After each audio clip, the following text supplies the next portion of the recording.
Education Director coming towards you. I am going to share some information about our Seder Meal. We will be having this premiere next Wednesday during Holy Week. And so I just wanted to share a little bit about what you could be getting or what you'll need.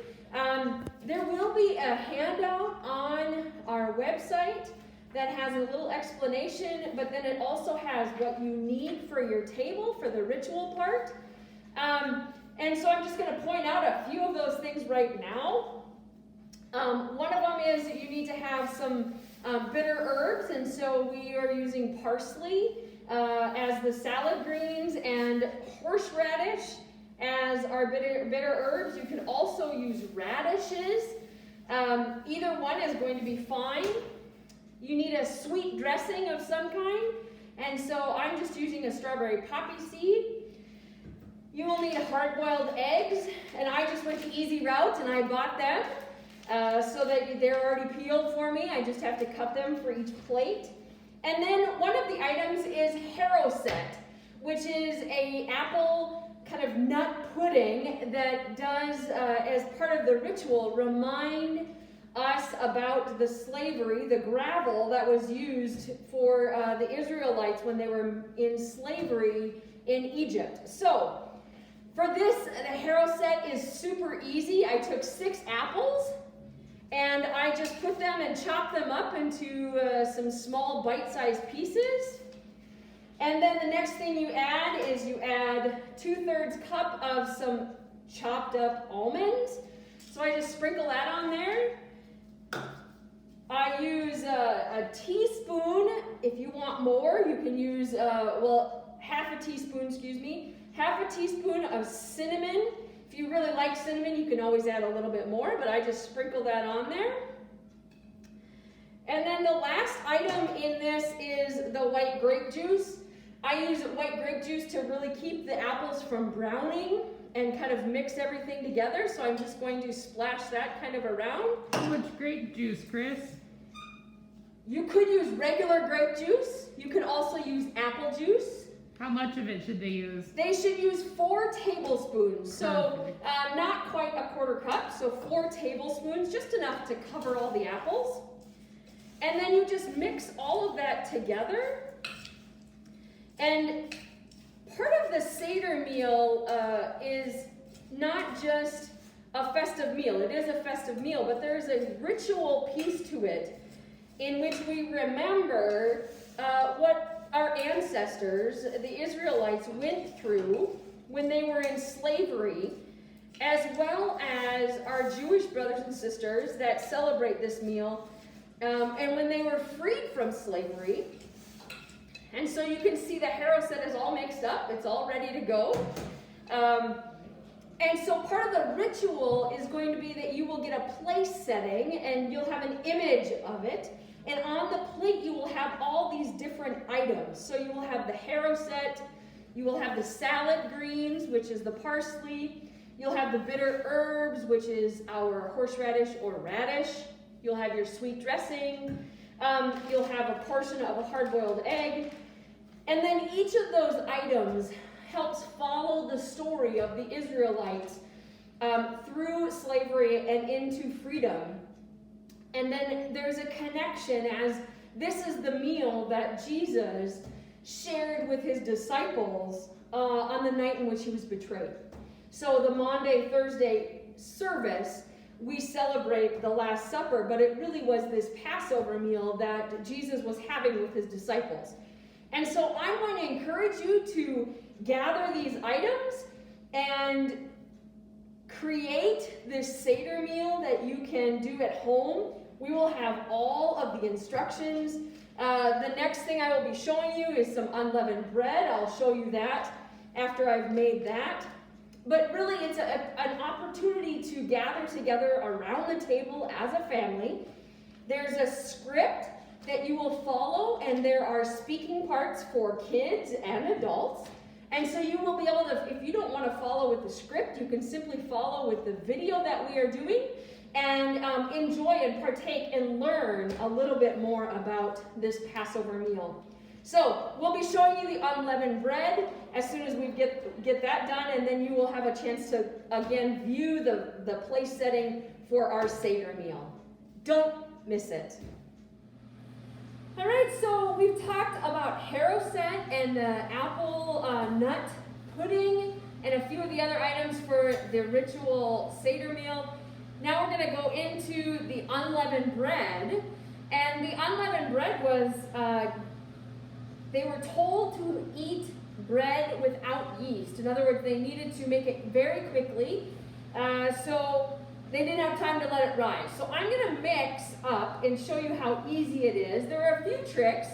I'm going to mix up and show you what you need. So first, the recipe is in your handout that's on our website, but I doubled it. So each recipe makes one round for about 8 to 10 people. So you don't have to double it, but I am because we're going to use some of this for Monday, Thursday. So I took my butter and I melted it in the bottom of the bowl, my glass bowl, and I'm using some tricks that I have found over the years that works the best. So I have my 2 tablespoons of butter, and then I have my 2 cups of flour. So I'm going to kind of sprinkle that flour over top of it. And then afterwards, you're going to add your salt. So I have my regular salt here, and it calls for a 1/4 teaspoon. So I need a 1/2 teaspoon. So to make sure that I don't get too much, of course, I measure over another bowl. So here's 1/4 teaspoon, and I will do that one more time.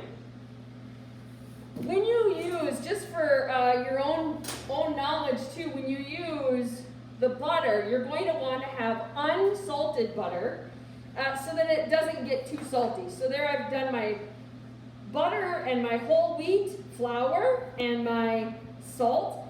And I'm going to start mixing that up a little bit, trying to get the butter off the bottom and mix it into that flour a little bit. Now you'll start to see lumps that form, and you want to break those lumps down. So this is kind of that trick of making unleavened bread. There's really very few ingredients.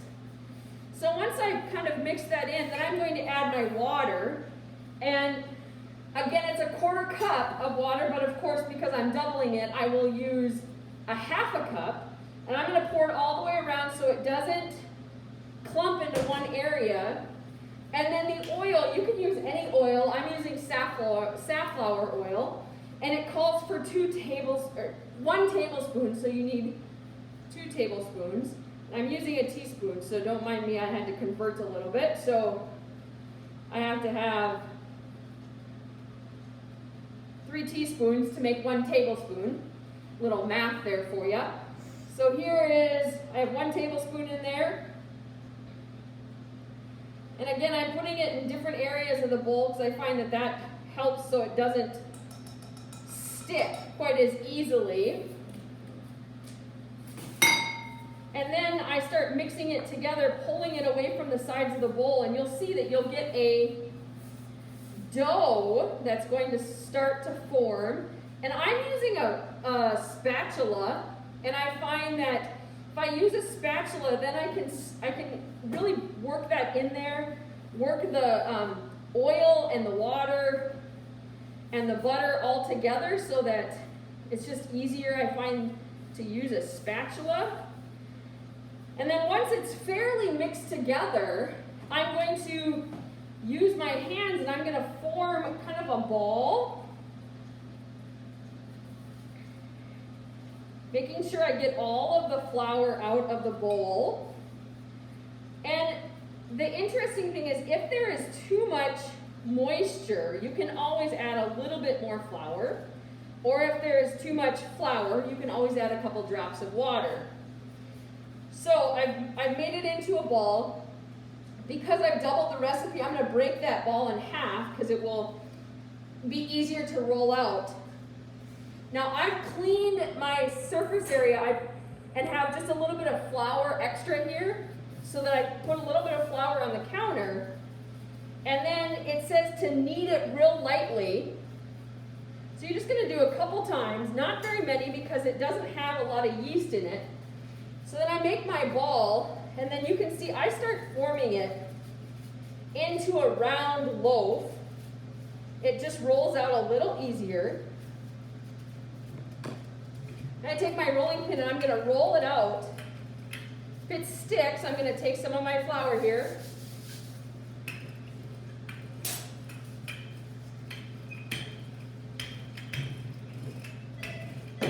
Once I roll it out about 1/8 of an inch, I'm going to flip it over.